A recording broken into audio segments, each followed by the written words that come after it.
Hello, welcome to the sideboard here at the StarCityGames.com Modern Open in Louisville, part of the SCG Tour, brought to you by Ultimate Guard. I'm Nick Miller alongside now Grand Prix runner-up Collins Mullen. How you doing? Excellent, excellent. It's been a good couple of weeks for me. Yeah, you've been tearing it up between Modern, playing Scape Shift, winning an IQ, killing the GP here with this crazy green-white ramp deck. Yeah.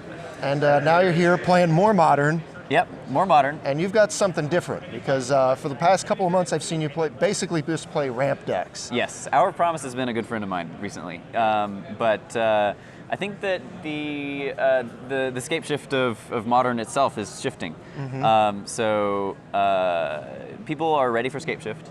It's become kind of like the deck to beat recently. It's become very popular. People are kind of gearing towards it. So I've been, with the testing I've done with Scape Shift, I've been felt a little too hated out. I think Modern is very quick to react, and I think that they've done that to the Scape Shift deck just because of the popularity it's received. Yeah, so I'm ready to move on from that and try something very new and very exciting. All right, well that is definitely what is happening here. And a few opens back, we had the emergence of the Hollow One Vengevine deck. Yes, yep. The open that followed that, Todd Anderson brought a Death Shadow Hollow One deck to that tournament. Right. And since then, the deck has continued to evolve, and we've seen some rumblings on Magic Online of this hybrid Goryo's Vengeance Hollow One deck, and now you are playing a build of that deck. Yes. Essentially, as you described, as soon as Hollow One was printed, people were very excited to break that wide open because free 4/4s, you can do some stuff with that. So. The shell that kind of came about was the shell that relied on the looting effects with Insolent Neonate, Faithless Looting, and Cathartic Reunion, and the free cycle effect of Street Wraith to be able to get Hollowed One into play for free. And that comboed perfectly with Vengevine. So that shell in and of itself had a lot of promise. Right. But something felt a little like it was missing something from that shell, I think. What the original deck was using was Temur Battle Rage and Become Immense to try to push it over the top. Right, it was much more of an aggro deck alongside. Right, it was like a zoo aggro deck. And then, and as you described, Todd Anderson kind of innovated a little bit and put Death Shadows in that shell, just because it's a 1-mana creature that you can use to trigger your Vengevines. But a deck list that I saw recently a while back was the same Death Shadow Vengevine shell, but it just kind of threw in Grizzlebrands and Goryo's Vengeance, which was a little odd and took me a little while to realize what was actually going on. And I realized that if you look at the Grizzlebrand Goryo's Vengeance deck, if you look at the core of that deck, all it really needs to function is the discard package, which we've got in this deck already for the Hollowed Ones and Vengevines. So since we're already running the discard spells, like the looting spells, we can essentially fit that into our deck without any issues. We have everything that we need to make that functional. Right. We see this convergence of 3 strategies that all have all the pieces they need. Yeah. So the 3 essential strategies of this deck are the Hollowed One Vengevine deck or strategy that kind of synergizes with the cheap creatures of Gurmag Angler and Death Shadow.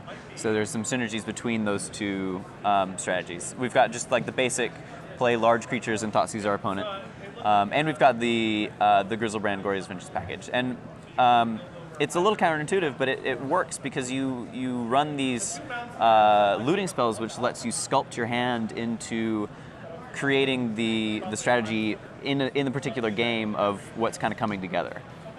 So you have that filtering to, say you draw some Goryo's Vengeances, but you don't need them, you can just loot them away. If your plan revolves around just putting down big Death Shadows and Gurmag Anglers, right? So how does this deck play out in practice? Are you preferable to one of these strategies, or is it always, adjusting to what your opponent's doing, or do you kind of have a idea of what you want to do in the dark? A little bit of all 3, actually. When you look at your opening hand, you have an idea of what you were trying to do with that particular strategy. You always want to be doing the Goryo's Vengeance Grizzlebrand because that's kind of inherently the most powerful thing. Sure. And if you can get an early Grizzlebrand into play, say turn 2, you get your Grizzlebrand out, and then you draw 14 cards. Then you kind of get to do the rest of the strategy as the kind of the follow-up to that. One problem that Grizzlebrand decks have had in the past, especially when they play things like Emrakul, is that they do their big payoff, they Goryo's Vengeance out, a big payoff, they hit their opponent, and then they're kind of left with not doing much.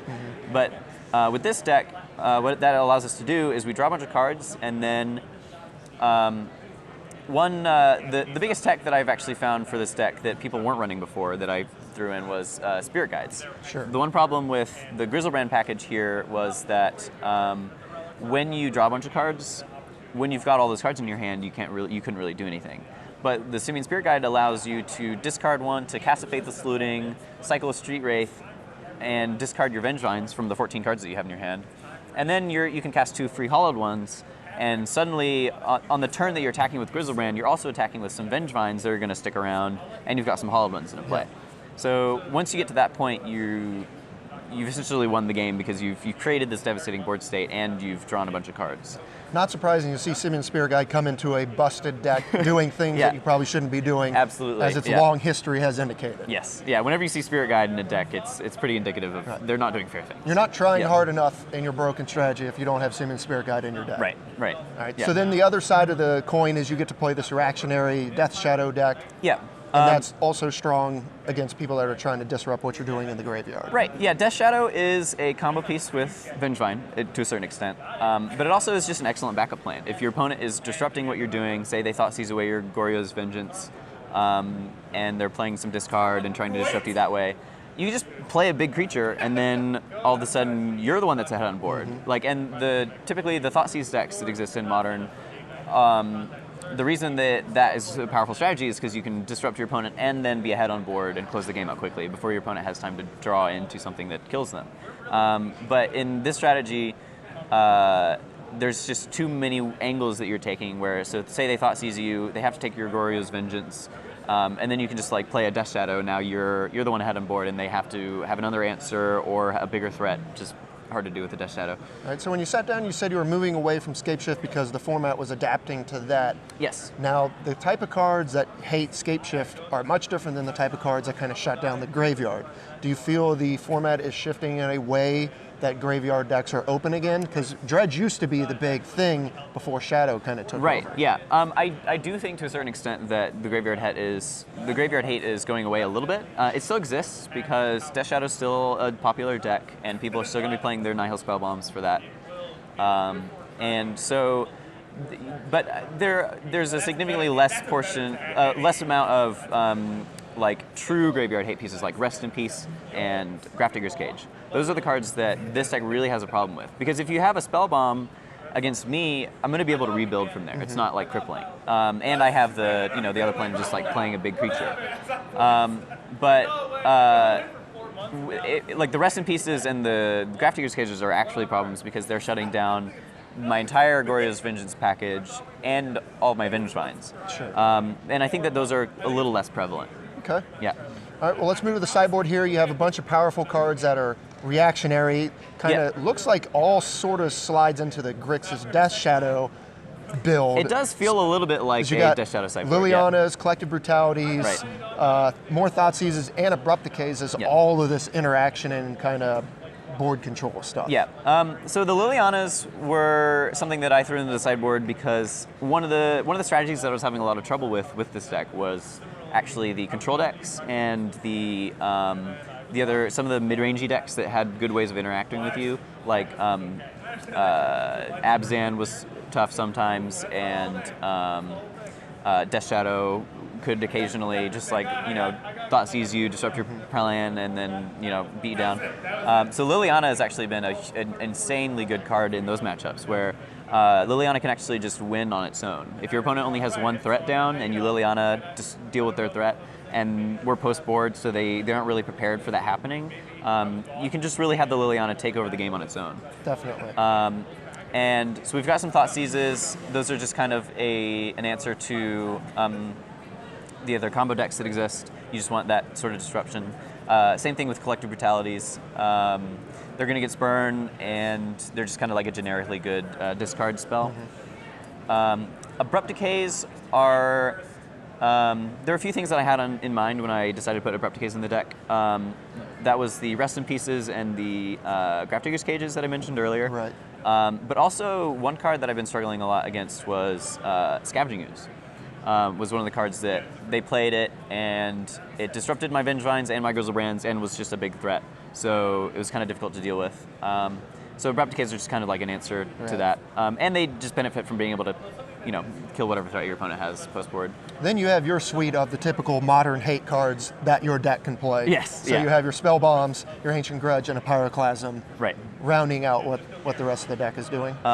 Yeah. Spell Bombs are great. I think it's the Graveyard Hate spell that any Graveyard deck itself, I think, should run. The other option being Leyline of the Void, but I'm not really a fan of Leylines like that.